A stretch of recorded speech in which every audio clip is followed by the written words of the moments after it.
going to put us on record. So thanks for taking the time to just do the reflection. And Gail, I think you were going to kick us off. Are you still wanting to do that? It's a great way to put it. After I've reflected, I'll go last. No, I'm happy to. Okay, great. I don't think I answered things in order. There, it's more of a No, that's okay. really right from the beginning. And I think in my reflection that I put in the chat before was my thinking of the experience as slavery and today and some of the in between. But this really, the in between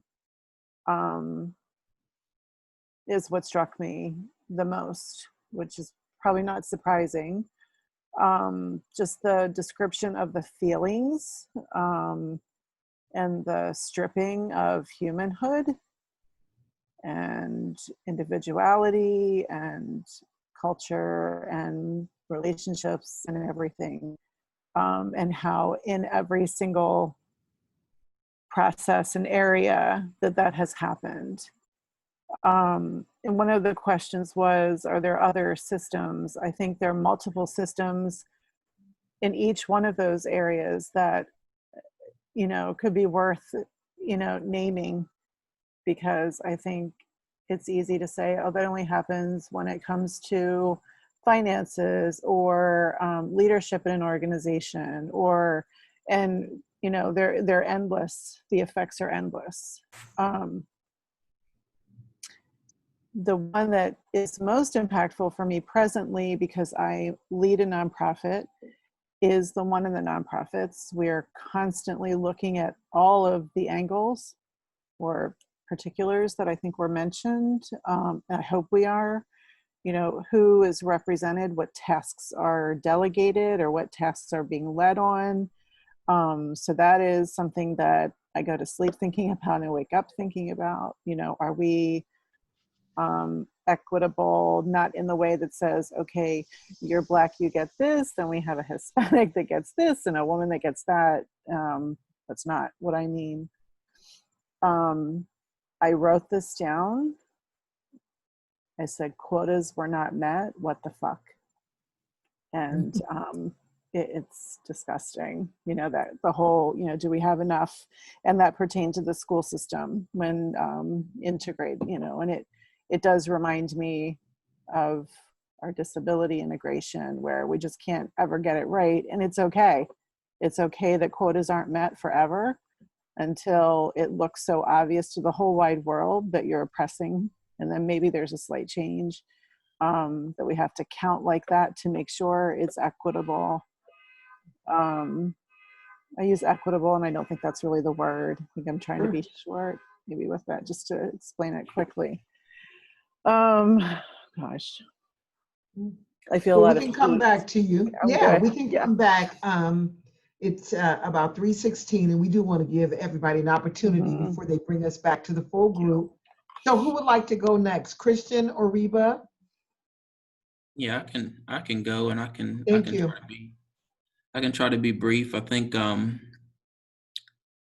the story that kind of made me think a little bit more as we were listening was actually the mention of the nonprofit, but I think it was an employee who said maybe they felt like they were token or something like that.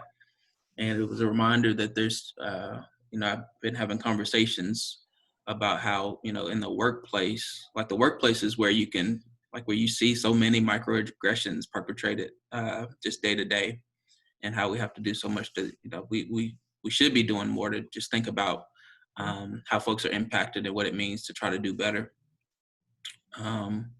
If I think about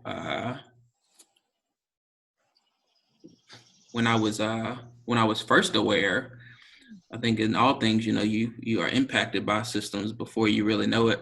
And I remember just being a college student, doing a lot of reflecting on my childhood, and in many other spaces.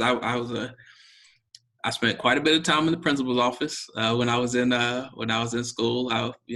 We saw police officers in our neighborhoods every day, and never knew anyone's name. It was like this, kind of soulless characters in cars driving back and forth through the neighborhood, and how that impacted us whenever we were pulled over. I was pulled over all the time, just because of where I lived. And even now when I go back, it's kind of racist. So when I go back home, it's I get pulled over to this day. But I think the simulation is so important because you get an opportunity to sort of reflect on those things, even as a person of color. And, I'm thinking about, if you have a chance, you should watch a show. It's very weird, so it may not fit your taste. It's called Lovecraft Country. It's the strangest things I've ever watched in my life. But I was watching Lovecraft Country. Okay. It's about kind of like civil rights era. That's like the context, but it's also about like aliens and monsters. So that may not fit your fancy. But I was watching with a friend, and they talk about sundown towns, and they're just sort of instances of racism that rise up as this family is traveling, the back roads, almost on like a Green Book sort of adventure. And the person I was watching with said, I didn't know that, like, what's a sundown town? They're from Kentucky. I'm from Alabama. I'm like, oh, you know what a sundown town was? And so it's a reminder of how important these experiences can be to just help us reflect and even pick up new knowledge that maybe we didn't know before. Christian, what's a sundown town? Sundown town is a place in, maybe 50, 60 years ago in places like Corbin, Kentucky.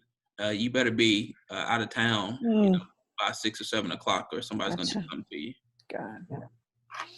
If you're Black. Thank you, Kristen, for sharing. Reba, you're on mute. Thank you. So I also work, oops, sorry. My view got weird for a second. I also work in the nonprofit world, and so the nonprofit dialogue was really something that ignited a lot of emotions for me as I continue my journey through the nonprofit world. The situation that was being described was one that was very familiar, and it's a story that I've started to hear repeating within Cincinnati's nonprofits. And not just the story from the perspective of the employee, but also being able to hear the story from the perspective of the employee's family member. It just, being so close to that, it really just gave me additional insight and awareness of the impacts that have been had on some of my friends, and through some of the situations that have occurred. And yeah, I really appreciated having that reminder.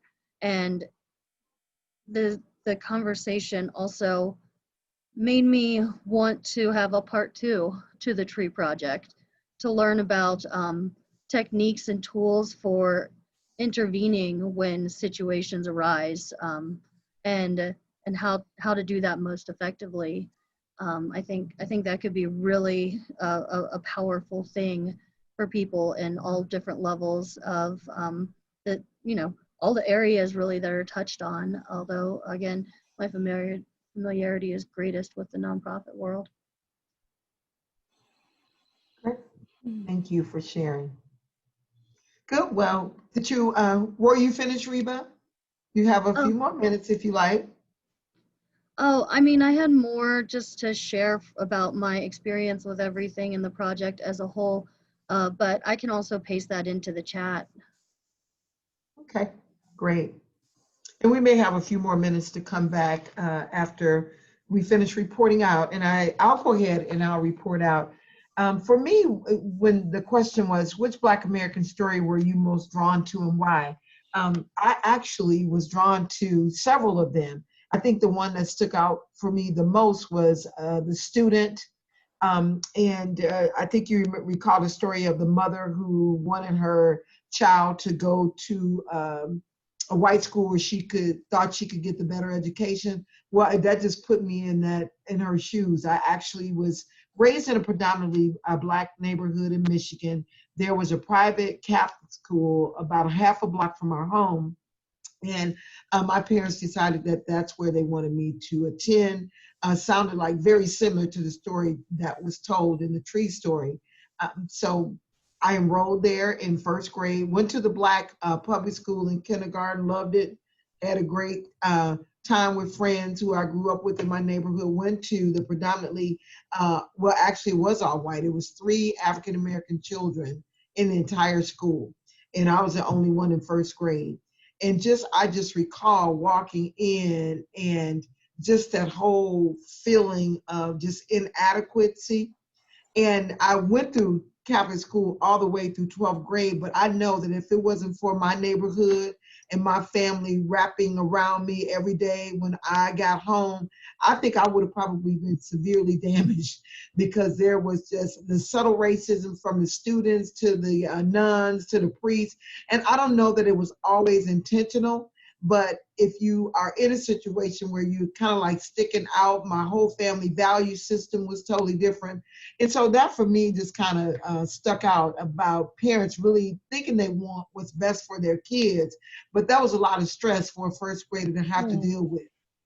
And so that stuck out for me as one of the ones that I felt that I could closely align to. The other question is, when did you first become aware? I think many times, but one that I can think of that was clear to me, I had actually made the all A honor roll. And my dad and I went downtown. It was a small mall in our community. And we walked into Walgreens because my mom had asked us to pick up something for her. So we walked into Walgreens. My dad was standing right outside of Walgreens. I went in to price the object that my mom wanted. And as I was walking out, it was another white girl walking out at the same time with me. And all I could hear was a lady said, that's the one that's stealing, that's her. And so when we walked out, security immediately came up to me. Both of us were walking out at the same time. They immediately came up to me. And the cashier was like, no, it's not her, it's the other girl. By that time, she had taken off running. But my dad, he stood there and he used that as an opportunity to help me learn. And really he did a lesson right there with the people who did the accusation against me. And so I think that was the first time that it was very blatant for me, that, wow, they just automatically assumed it was me that was the one stealing when both of us was walking out the door at the same time. And so I think that this project was, first of all, it's always helpful to be able to sit still and be in the present time, to be able to listen, because I think this is probably the first time in a long time that I just have heard the stories. I know you hear bits and pieces, but to put them all together was just, again, real eye-opening for me, but it also brought to my attention that we still are not done yet. And so we made it on time, exactly on time, and they're making us leave our breakout room now. Thank you all for sharing, and we need to go back to the big room. Thank you. Thank you.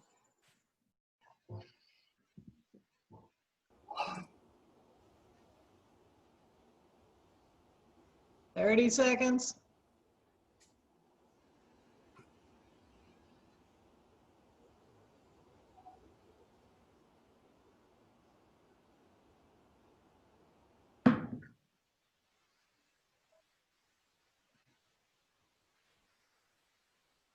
Elizabeth, I tried. I recorded the screen on my iPhone, so. Okay.